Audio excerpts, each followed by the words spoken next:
Good afternoon, everybody, and welcome to the public forum before the meeting of council on 18 October. Could I ask everyone to turn their mobile phones off or onto silent? And of course, this meeting is being recorded and live streamed. We've got quite a few speakers today. I don't normally put a stopwatch on people, but if you could just be conscious of time when you are speaking, if you don't mind. The first speaker is in relation to item 9.2, the Community and Recreation Facility Study and Strategy, Mr. Ryan Elphick.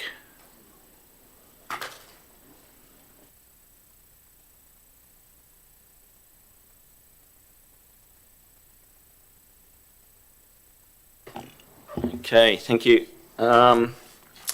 So Ryan Elphick from Bundon Swimming Club. I just wanted to speak on behalf of the Bundon Pool mostly. And just to start off, I just want to say there's been several studies done on the advantage of having a local pool. One of the biggest studies has been the Price Waterhouse Coopers report backed by the Royal Life Saving Society, and that has a lot of benefits, not just economic, but it states in that report a lot of social and health benefits of having a local pool. 89% of Australians live within 20 minutes drive of a local pool, so it's handy for the Bundon Pool to be there for the outlying suburbs, not just Bundon but Penrose and Winslow. So there's a lot more info on that in that study. There's also your own report, the Community Recreation and Facility Study itself lists swimming as the fourth most sort of competitive or recreational sort of thing for adults, and it's the first for organised sport for children. So that's another plus for the Bundon Pool. Also, we've got support letters from Bundanoon Public School and Exeter Public School, who regularly use the pool for swimming carnivals and end of season sort of events. So they're in favour of it. The locals are in favour of it. Many of you might not know it was built by the locals after some drownings and some local water holes back in the 1960s. So it's got more. It's more than just a pool for people out there. It's more than just a money figure. It's ingrained in the community. I think there's still people out there that are involved with swim club and the pool, whose relatives were involved in building it. So it means more to the people in the community out that way than just a pool that's there to make money. I know, and everyone else knows, it's common knowledge that if you do a cost-benefit analysis, it's going to come up negative, because pools, even barrel pool, doesn't make money, and it's a bigger pool that's used a lot more than Bundanoon. But in recent years, we've had COVID and a lot of inclement weather that adds to the reason why it hasn't been used so much in the past. But I think if we get good weather now and support from the council, and if the council goes and supports and works with the Bundon Swimming Club or the BCA on how to make it better and more usable, I think the community will get behind it. So without the Bundon Pool, obviously the swimming club doesn't exist. It's been going since the 1960s, and it's one of the biggest swimming clubs in the Highlands, if not the biggest. So there's a lot of kids out there that do enjoy going there on a Wednesday night and swimming. We've seen kids progress from wearing floaties and doing 12.5 metre races to swimming 100 metres, you know, a year or two later. And so it's been good for that, and it's I just think it's required. Whether the money's there or not, we need to find a way to keep it open. So that's about it. You're not concerned about its imminent closure, are you? Well, yeah. Well, I wouldn't be, because if you look on page 62 of the strategy, yeah. precinct actions, undertake a cost benefit and operational review. That brings the people into the equation of the facility. There's no timeline. Yeah, I know. I realise for any of that, and that's just a council doing its job, because I don't think there's been no recent reports on the condition of Barrel or Bundon. So look, I wouldn't worry too much about imminent closure. Yeah. I think you're looking a long way into the future, and that'll be up to future councils to determine. Bundon, it's not going to happen before the September elections next year. Yeah. That's so fine. I wouldn't. I understand that, but as I said before, if you look at the cost of it, it costs money. Like everyone. All pools are black holes. Yeah, that's right. But they're necessary for community fabric. Yeah.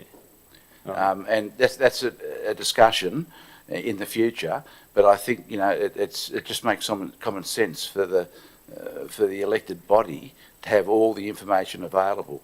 But you can be assured of one thing, that I don't think there'd be a pool in New South Wales that makes money, unless maybe they have some kids' activities associated with it and a gymnasium.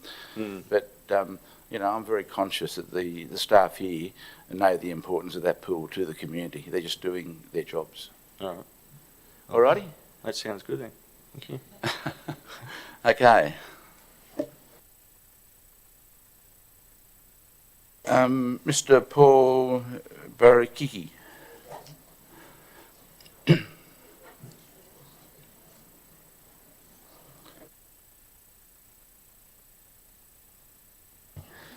Paul Barsiki from Mitchell Place in Mosal, representing Mosal District Basketball Association. Regarding the Southern Highlands Indoor Sports Hub, firstly the Board acknowledges the proposal by Council to continue to support Mosal District Basketball Association in pursuit of funding and the provision of letters of support to secure the construction of Southern Highlands Indoor Sports Hub as part of the Community and Recreational Facilities Strategy. The assertion that Mosal Basketball Stadium currently meets the needs of the south of the Shire is a complete nonsense. We are at capacity. We are currently considering hiring court space so our rep teams can train. We are currently a single-use stadium with no opportunity for proposed shish users like indoor hockey, futsal, netball, volleyball and pickleball, plus community groups to utilise. Our members come from Hilltop to Marulan, Illawarra, South Coast, Goulburn, to all play in Moss Vale. Travel is not an issue. Currently there are 2 council-owned indoor sports facilities in the Shire. Both of these are in the north, one in Hilltop and one at Midong. What are the current utilisation rates of these 2 halls? Quite low, I would suggest. There is no mention of the legally binding agreement with Frensham to utilise their pool by the public, again in the north.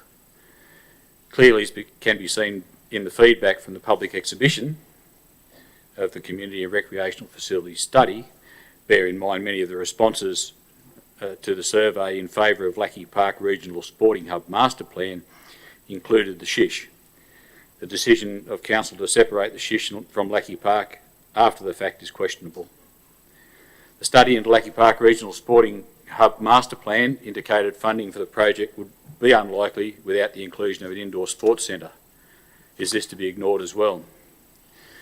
There is significant support from the community for the project, and attached a list of community sporting and political letters of support held by the association. All of those letters have been tabled for a council meeting this afternoon. Attachment number 2, and most significantly, is a letter from Chief Inspector John Klepserac, Hume Police Administrator and Disaster Action Management Team member, highlighting the significance of the project in community safety in a bushfire-prone area. Attachment 3 is a letter of support from, the letters of support from all levels of government, local and state sporting organisations have been notified to council and to the consultants and have never been requested and therefore totally ignored. Don't these expert opinions count either?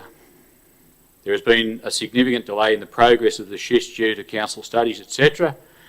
As council and Mosal Basketball have previously entered into an MOU to progress the Lackey Park Regional Sporting Hub, including the shish, to DA status.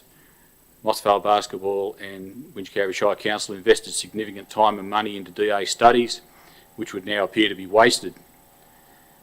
Mosal Basketball have already invested thousands of voluntary hours into the project and over $65,000 in members' fund. Given further support from council, this work can be utilised in the DA application for the shish in isolation. Stephen Jones MP has repeatedly stated without a DA, the shish is just a great idea. With a DA, it's a project and he's happy and willing to support. We have continued expressions of support from Angus Taylor MP, Wendy Tuckman MP, Judith Hannon MP, and a letter of support from the Office of the Chief Executive, New South Wales Office of Sport. Our experience is that DA approval is required to receive government funding for these projects. Since the Treadwell drop-in session to Mosvale Stadium, where Treadwell determined that there was considerable upgrading and repairs required, we've completed over $700,000 in stadium upgrades with state and federal government grants. We have an email from Stephen Manning, Regional Manager, South East and Tablelands Office of Sport, confirming, and I won't go through the whole thing, but public money can be spent on private land that benefits the community's interests in sport and active recreation. Pardon me. The funding guidelines and eligible land types may change from one grant to another, but these grant funding guidelines will be published when each fund is open for application. The grant applications for funding the upgrades at Mosvale Stadium has been an ongoing staged improvement to the current stadium, supported also by the Wingecarry Shire Council General Manager letter of support, in line with the ultimate goal of establishing the shish. The recommended motion for October 18 to 2023 council meeting appears to block any funding for MVDBA project for the life of the strategy. With respect, we'd like to see that amended to say council may provide funding, opening the options for current and future administrations to invest should they see fit. We would have thought the current administration would like to have been seen as open and progressive, not just another pothole in the Wingecarry Shire road to the future. We request Wingecarry Shire amend the recommendation to council as per today's agenda and grant some funding of up to $110,000 to Mosvale District Basketball, complete the studies and submission to DA for the shish. This would seem an insignificant amount to WSC given the council's funding and time already invested on studies for the project. But this is holding Mosvale Basketball back from progressing. The previous council had entered into a memorandum of understanding with Mosvale Basketball to fund DA studies and fees, but the administrator blocked that on 10/10/21. By comparison, the significant time and members' funds already invested in this valuable community project by Mosvale Basketball, it would seem council's investment in the DA process would be warranted. The strategy proposed to support MVDBA by council with letters of support and assistance with funding applications is mute without a DA. Mosvale Basketball cannot progress to DA on their own. Recommendation to council to immediately pursue an aquatic and indoor sports facility in the north, funded by future development contributions, may take 10 to 15 years with council capital plan to upgrade the Midong treatment works after Mosvale and Barrel, in line with current approved developments, lack of location of the proposed facility, business plan, etc. These factors alone may make the facility in the north unacceptable. Then where would the community be without a plan B? The issue is significantly advanced in design, planning, community and political support, business planning and so on. Once the DA is complete, the project can quickly progress applications for funding, final designs and so on. We're also concerned that the downgrade of Lackey Park project has impacted on Mosal Gymnastics, who were to have their home in the grandstand. This is a rapidly growing sport, particularly for children, currently in the old pavilion at the showground. The downgrade will also impact on cricket and other rectangular field sports. From a personal perspective, I've been involved in a campaign for more indoor sports space since WSC study in 2005. Peter Mitchell, who speak next, has been involved since 2012. Mosal and District Basketball Association have provided indoor sports facilities for the community in general and public, private, primary and secondary schools since 1970. We're successful in sport, finance, sports business management for over 65 years. Peter's a town planner, project manager with over 30 years experience, who gave a detailed submission to on the study to council, which appears to have been largely ignored. There are many options available to progress the indoor sports stadium that council haven't even bothered to discuss. There is clearly a significant issue with council, with Mosal Basketball, and we would appreciate knowing exactly what that is so we can work together to resolve it. The number of errors, inconsistencies, omissions and deliberately misleading the community by concealing information, lack of detail in the study is a massive insult to me, Mosal Basketball and to the community. So attached I've got letters of support from Basketball New South Wales, the Department of Sport, Wendy Tuckerman, Judith Hannon, Stephen Jones, Angus Taylor, Office of Sport, Principal St Paul's Primary School, Tom Porter, former publican of Mosal Hotel, Highlands Hockey, New South Wales Netball, New South Wales Volleyball, Highlands Soccer, Soccer Football New South Wales, Illawarra Academy of Sport, Mosal Gymnastics, Southern Highlands Chamber of Commerce and Industry, Chief Inspector John Kletzerak from the Hume Police, Winchcombe Shire Council, local Indigenous representative Melissa Weir, and so on. We've been working on this project, as I said, I've been involved since 2005. Thousands of hours we've put in.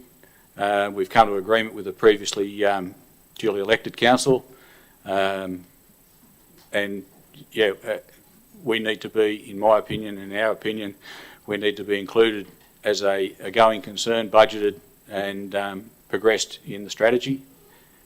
And yeah, and thank you for your time. Are you saying you are also opposed to breaking up the Lackey Park side of it compared to the basketball? The whole Lackey Park master plan made sense to me. Reducing the scale of that by taking away the grandstand, for example, would directly impact on gymnastics and leave them in a poor condition up at the showground. So you're saying you're opposed to that part of it too? You're just not... the way I read your submission, I thought you were really lobbying to get money to formalise your DA.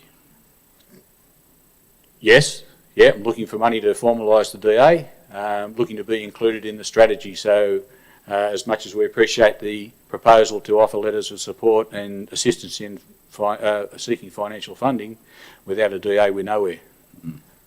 Okay, thank you. Cheers. Mr Mitchell.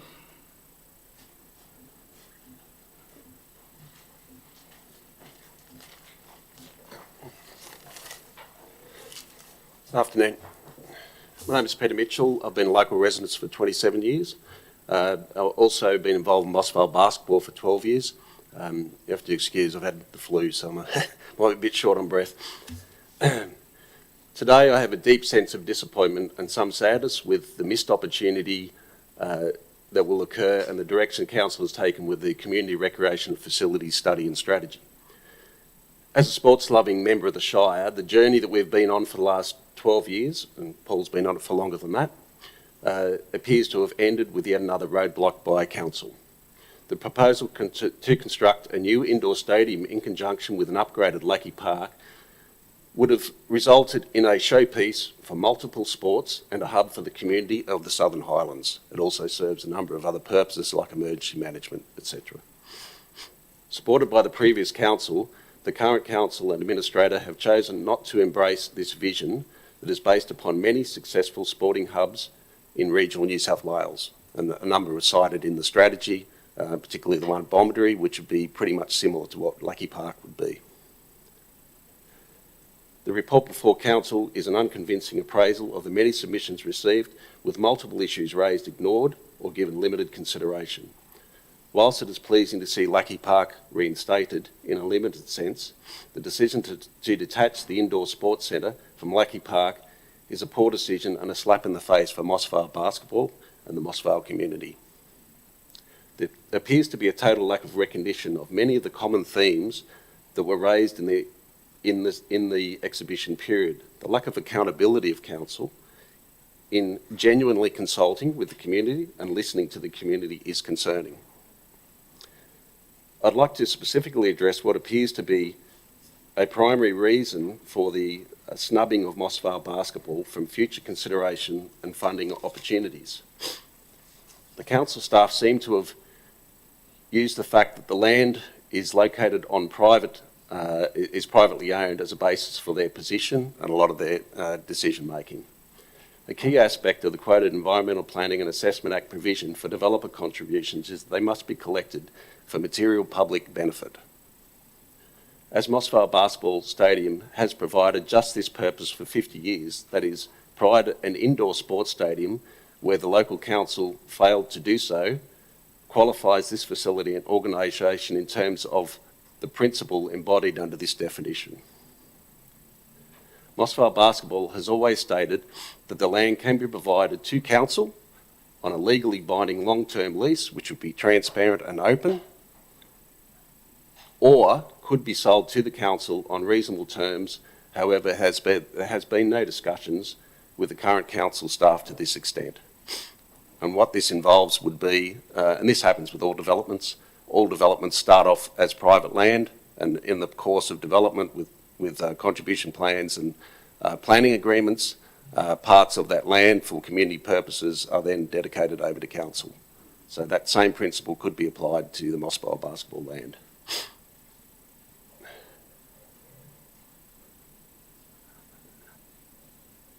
We have also previously, and this was with the previous council, lobbied council and developed plans for the stadium to be actually built on Lackey Park to remove any doubt whatsoever.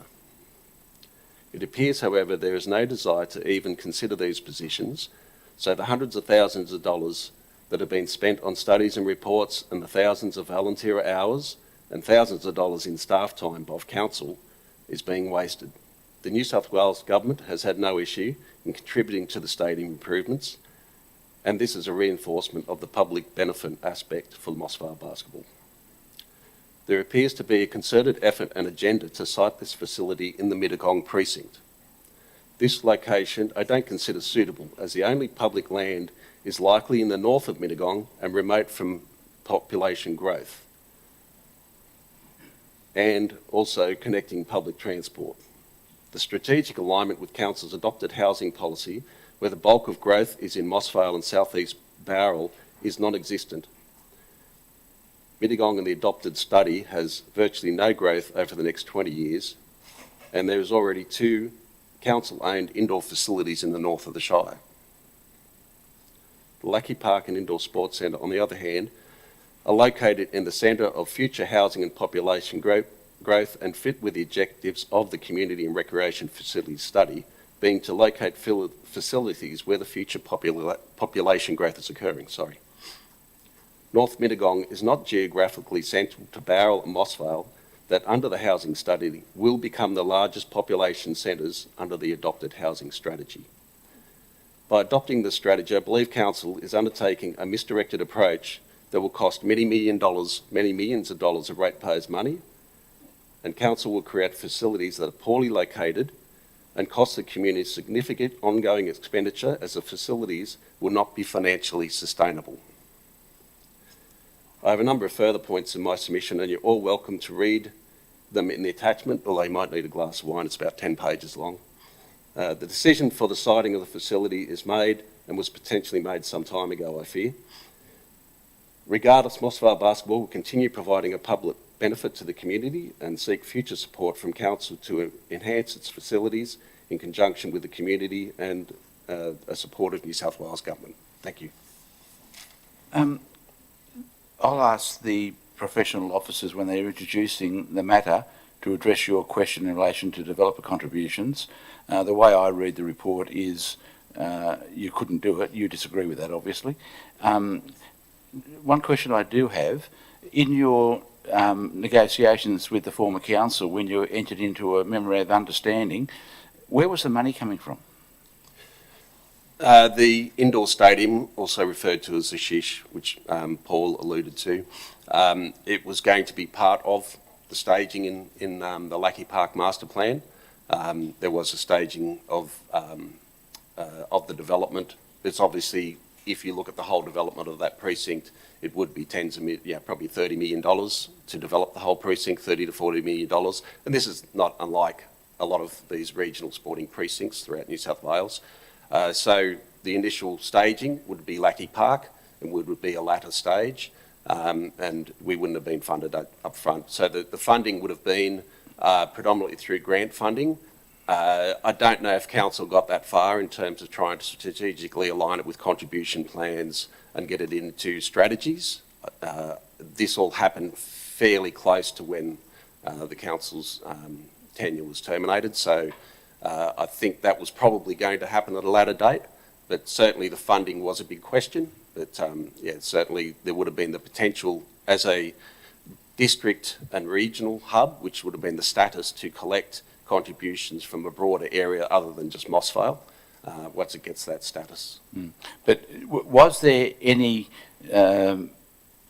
strategic thought or any thought given to and getting expert advice as to where the best location for the Lackey Park proposal was?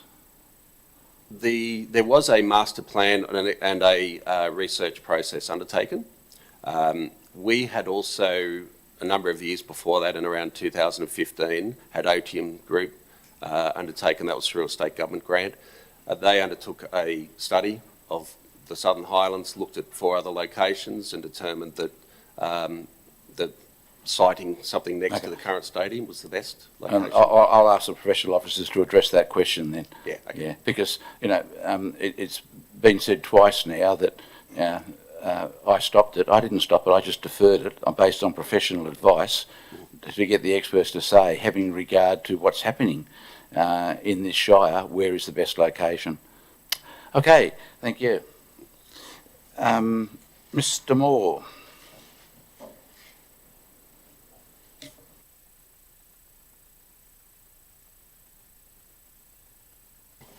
Good afternoon. My name is Craig Moore. I represent the members and patrons of the Southern Highlands Water Polo.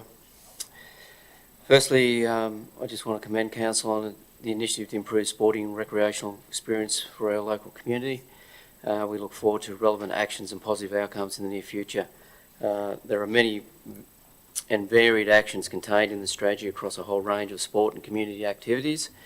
Our club is delighted that aquatics is a high priority. Our club supports the officers' recommendation that Council adopt the Community and Recreation Facilities Strategy and accompanying study, particularly item 5 in relation to the Aquatic Centre. Our club has a 43-year history in the Southern Highlands, playing in the Barrel and Midong Council pools. Up until the mid-1990s, all competitions were played at Barrel Memorial Pool, with players enduring many seasons of sometimes bitter conditions in the unheated water. Heating of the local pools was undertaken from around 1996, with Midong Pool first enjoying a new gas system. Our club then made the Midong Pool home. In 1998, at Midong Pool, with support from a council grant and a number of generous contributions from the water polo community, a clubhouse was built. The clubhouse was shared with Midong Swimming Club and local schools, providing useful shelter and a store for much of the club's equipment and records. Unfortunately, the clubhouse was lost in a vandal fire in 2017, along with the club equipment and sadly most of our records. Our home at Midong was short-lived, with the pool being closed 5 times for major repairs or refurbishment as a result of flood damage since 2014, now permanently closed since 2021. Fortunately, in 2015, Centenary Indoor Pool at Frensham was completed and Southern Highlands Water Polo relocated its competition there. Despite playing in the unpredictable and sometimes freezing Highlands weather, losing our clubhouse and records, along with relocating several times, a club has shown tremendous resilience, supported by a strong community membership base. Southern Highlands Water Polo currently has 206 members, ranging in age from 8 years old to 70 years old. The club has supported many thousands of players over its rich history, with teams in a flipper ball competition, which is 8 to 12-year-olds, to juniors, seniors, A and B grades, plus dedicated women's competitions. Development of junior players has been a major feature of Southern Highlands Water Polo. For the last 3 years, we've hosted an annual Under-12s regional New South Wales tournament at the Frensham Pool, with over 300 participants, bringing many families to the Highlands. Over the club's history, Southern Highlands Water Polo has hosted around 7 New South Wales Water Polo Country Club Championships, produced 2 national representatives, 9 state players, plus a number of juniors who have represented the club over the years at various levels.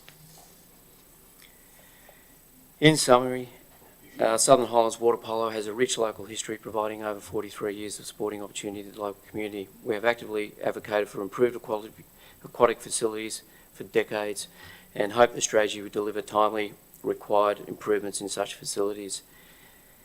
We stress the need for urgency in regards to a solution of our sport, and as our sport and growth have suffered considerably due to inadequate facilities for some time. Our submission emphasises the need for new indoor facilities to be to the FINA standard, the World Aquatic Standard. The opportunity for Southern Highlands to be a destination for aquatic sport and leisure will be enhanced by providing facilities of the highest standard, capable of hosting state and regional and international events. Relevant to the highlighted urgency, we question why 6 months has been allowed for the business case and aquatic plan to be prepared, understanding that follow-up actions such as design and costings, etc., will take some time. We suggest that the 50-metre Midong Pool be kept on hold with minimum expenditure if possible as a standby facility until the solution is at hand. However, accepting the recommendation to permanently close may just preclude that opportunity. We advocate for the existing barrel pool to be the preferred site in the northern aquatic development due to cost, practicality and reality. We understand there may be issues with redeveloping this site from both a community and development perspective. However, we imagine these will be far less than seeking an appropriate greenfield site in the near future. Once again, on behalf of Southern Highlands Water Polo, we thank Council for the opportunity to present our views, and we look forward to the ongoing consultation throughout the process. Thanks. You're not the first person to suggest to me that Bowral could be an opportunity that's more realistic than a greenfields site. Is that what you're saying too? Yes, we believe so. The facility's already there. Whether it can accommodate an indoor pool, that would be the key. It's already got a 50-metre pool at the moment. However, it doesn't meet the water polo standards, so we're not happy with the pool that's there. It's not wide enough, it's not deep enough. But the location will encompass all those that are travelling in the Barrel region, Midong region and beyond, Hilltop, Colavale, The way I read the report is that the condition of the pool and the infrastructure there is not fabulous either, though. Right. But okay, look, thanks very Yeah, much for yeah. that. Okay. Thank you. Mr. Anstey.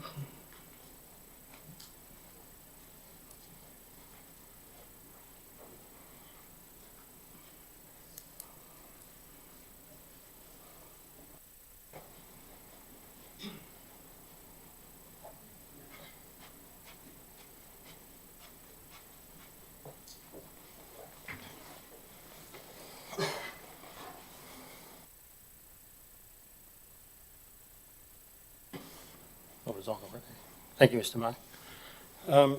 Barry Anstey, I've been a resident of the Shire for 25 years, and I have children that live here and grandchildren live here. And it's really in concern to them that I want to speak about this strategy and as to how it might be funded. I accept quite openly that, and spoke over several years about the Midong Pool being a legacy and that it was inappropriately done. I note the recommendation is that it be permanently closed. I would think that what should happen is that in that recommendation you should include the reason why, because I believe I found one council business paper that says in 2016 from there's about in excess of 6 million being spent, but I think it's more like 10 million. Some of it is loan funds and you'll still be paying back those loans and interest on it. And I just think the community needs to understand it's got to be closed because it's just it's been a financial disaster, and it was a legacy that was brought to us not by the last council, but many councils back. So that's that issue as to where that is. In relation to my submission in relation to the strategy,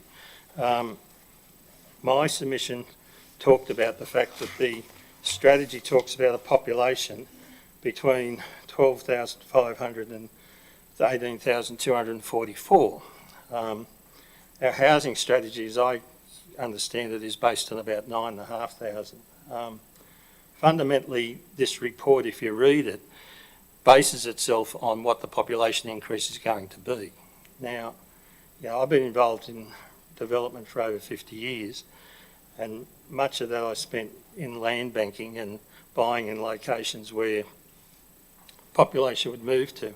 The population certificates that are given by the government don't really take into account what makes people move. I pulled down some population certificates today. Wandilly is to increase, just off the Department of Planning's website, by 36,317. Wingecarribee, they say, will increase by 18,469. This is over the next 18 years. When I apply my knowledge to it and to the desirability of the Shire, I think you're going to see a population increase of about 27,500. Now that people will turn around and say, well, where's the water and sewer? And that's been a situation that's been mentioned before, but we've got technology now that developers can produce water and sewer on their own site. I mean, here in the Highlands, you can put a bore down and get drinkable water. We certainly do it on property we live in at the moment, unfiltered. Ashbourne is doing its own treatment of sewer at the moment until the upgrade occurs. So I don't think that population gets limited by the supply of water and sewer. I think developers can handle that. Look, can I just pull you back? Are you saying that in this strategy you believe the population is underestimated? Absolutely. With the population, we're not into guesstimations. We've agreed with the Department of Planning, as I understand. We're still waiting for the regional plan to come out. The regional plan's not out yet.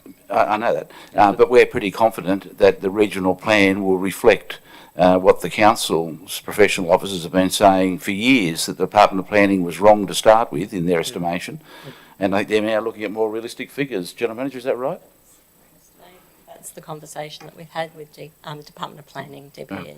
So while I appreciate it's your view, Yep. I'd ask you to stick to what the strategy says. Okay, all right.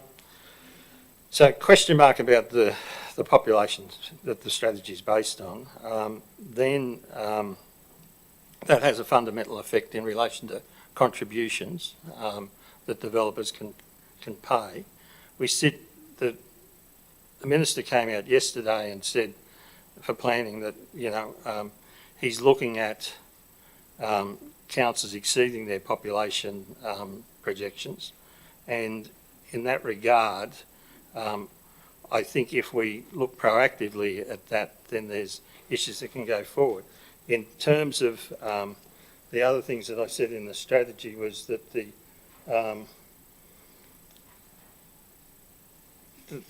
there needs to be the transport strategy needs to integrate with where the facilities will be for transporting, and that's undergo at the moment. I mean, we've got a number of strategies that are being done at the moment, but they're not integrating back together to where this strategy needs to take itself. And, I don't believe we're going to see the grant money that we think we can see. There's now a regional trust that's coming into vogue, and the money is somewhat limited to what it was in previous years. We need to find ways to fund these issues ourselves as a community, and I think it happens by virtue of development. Now, I accept what you're saying about what the department is saying, but it's unknown at the moment, and the figures between Wandilly and Winchicurry just do not make sense. So time will tell where that goes, but you need to think about what this strategy is looking to do, because if we go on this strategy as it is, then we're denying ourselves into the future ability to fund some of these things. That's all I'd like to say. Yeah, look, just an observation. You said there's a lot of strategies being developed at the moment. Yeah. That's because we come off a very low base from your former elected council, Okay. and memorandums of understanding, in effect, over-promising and under-delivering, Yep. not based on professional information, don't help. I agree with you, So 100%. I just want to bring a context. I said to you there was a lot of legacies that came before. I open with that. There's many, many legacies that have come before. For the first time, we're seeing these things being brought together, but if there is a mistake in the first item of population, then that's going to filter down. Now, you've already said openly the housing strategy needs to be revisited. I'm just saying that from my purview, it could be different. I haven't said the housing strategy needs to be revisited. What I'm saying is we've got to stick with the housing strategy that's now been adopted by the council, and the population figures of 65. I think the Department of Planning and the government will have a fight from this community if they try to extend that. But that's not for me. That's for others later down. But I just want to make sure that when an elected council comes in, they can hit the ground running, knowing they've got credible information to back their positions. Stay there, because your item 9.3, the environmental and climate change strategy, you wanted to speak on. Oh, yeah. Look, that strategy, I agree with climate change 100%. What that strategy hasn't provided for is that ratepayers and landowners have an interest in land in relation to this factor. It's, in fact, if you read that document, it talks about erecting fences and stopping landowners accessing public land. That's illegal. It's been done to us on land we own in woodlands, and there's no section plan of management plans for most of the land in the Shire, which has to be done. There was a proposal, I think you witnessed the other night at the Berrimah Residents Association, to use a road for a corridor for trees and stuff. I mean, roads, even unmade roads, legally have, and the owner of land that fronts that has a legal interest in that land. Courts have held that on several occasions. This strategy is not mentioning anything about ratepayers and property owners in relation to their land, and I think there needs to be a slight amendment to say that how they integrate within the system, because that's just been ignored, and I don't think it should be ignored. Well, the opportunity will present for you to make a submission I agree. when it goes on public exhibition. And look, stay there, because you also want to say something about the sale of surplus land Yes. on 9.8. So there's another item before you, but while you're there, you might as well. Yeah, okay. Look, there's 2 parcels of land logged to be for sale. The land in Etheridge Street in Midong surrounds an area that's owned by a developer who's recently been to court and got an approval. There's a land of an unmade road that's owned by the state. I just think that the land hasn't got frontage. The land that council owns hasn't got frontage that meets with the DCP for medium density development. It is zoned for medium density. A common thread that happens now in the commercial world is that owners get together to sell their land. Now, I accept that the adjoining owner is a developer who has recently in June got a consent from the court. But I think it would be interesting to investigate before you just throw it on the market in its worst possible scenario to see what other alternatives are available. That's in relation to that one. In relation to the one at Berrima, my belief is that that land, including the road reserve, should be created into a car park. We've got no car parking in Berrima is at a premium. You can't get a spot on the weekend. The jail's to develop. I looked at the jail and I think there's a way you might be able to create some parking on the side between the wall and the street that goes down beside the hotel. But that's suspect as to how it would fit for heritage. But that developer, and there's other people recently bought land within the main street of Berrima who would look to extend. With our Section 94 plan, they can't extend. And you're selling land that's in a prime spot, but visually not that, people would see where it is, but it's not going to have heritage impacts. And I just think that it should go to a car park in conjunction with the road reserve and a Section 94 plan done for it, and the money you're looking to get for the land, you'll get back in Section 94 anyway. And I think that's a reasonable situation when there's virtually nowhere in Berrima that car parking can be extended, and there's a definite need. Thanks very much for that. Next one is item 9.6, the Bowral Memorial Hall and Sutton Forest Hall, schedule of fees. Ms Wallace.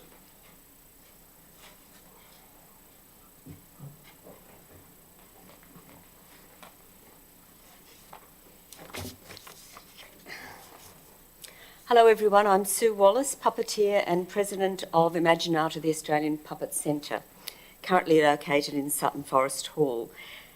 Thank you for giving me the opportunity to speak in favour of the recommendation to grant Imaginata a licence to continue operations at the Sutton Forest Hall until the end of June 2024.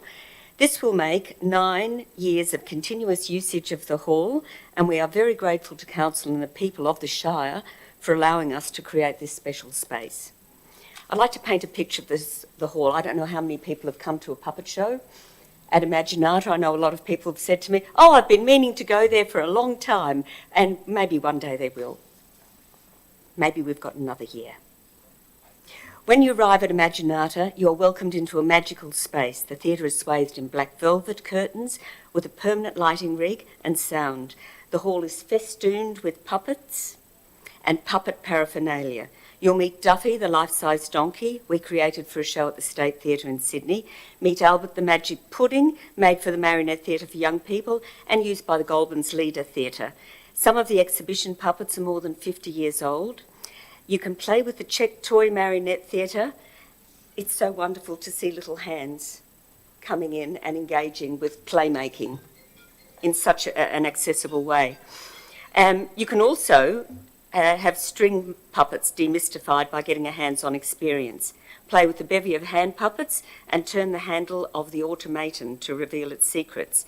And this is all before the show starts. We really are a special and unique cultural destination. We're not-for-profit and dedicated to promoting the extraordinary art of puppetry. And it's been so wonderful to hear so many community members who give so much of their time and energy to the community. I just applaud it. And yes, we advertise as being open to the public for 2 hours every Sunday, but our Imaginata activities are much bigger and have a broader reach. Here's just some of the activities. We've had a mini puppet festival. We've also presented performances from Australia, Belgium, Spain and Scotland. Our workshops, those for adults, have been led by Australia's leading practitioner in their fields, Blacklight Puppetry by Richard Hart. I know this is going to sound like I'm listening to something, so I don't know what that means, whatever. This is my jargon for puppetry. It's a special medium. So Blacklight Puppetry with Richard Hart from Dream Puppets in Melbourne. One participant travelled from Cairns to do this workshop. Shadow Puppetry with the world-famous Richard Bradshaw.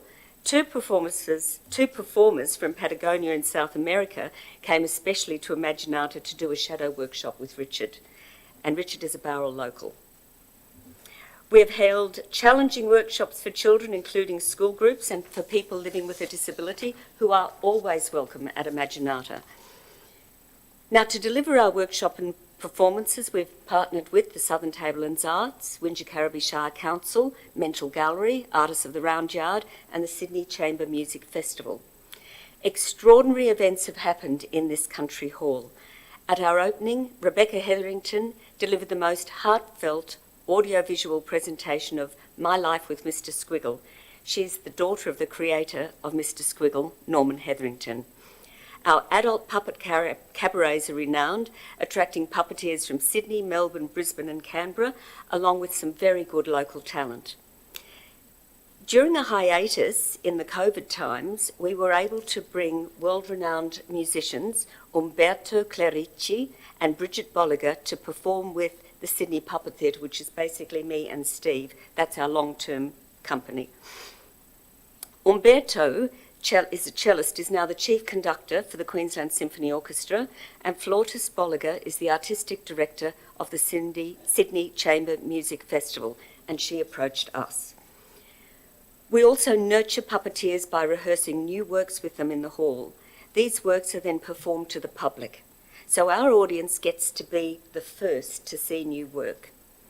These puppeteers have come from Menangle, Sydney and Melbourne, and while they are here, they support local accommodation and local accommodation providers, and of course, restaurants and cafes. We were recently invited to the 2023 International Melbourne Puppet Festival, and we were so delighted that when we looked at the program, 6 of the artists or companies in the program had performed at Imaginata, a country hall on the Illawarra Highway next to not much else, a pub. 4 of those performances had their Australian premiere at Imaginata. We're so proud of that. We also have a rare puppetry library which is used by researchers. Imaginata is a cultural gem. From now until June 24, will be a great opportunity for Council to engage with us to see how their goals and our goals can be aligned. We welcome a continuing conversation. And I'd like to thank Natasha from Council for keeping us in the loop. Sometimes I had a matter of days to get something together, and I really appreciate it.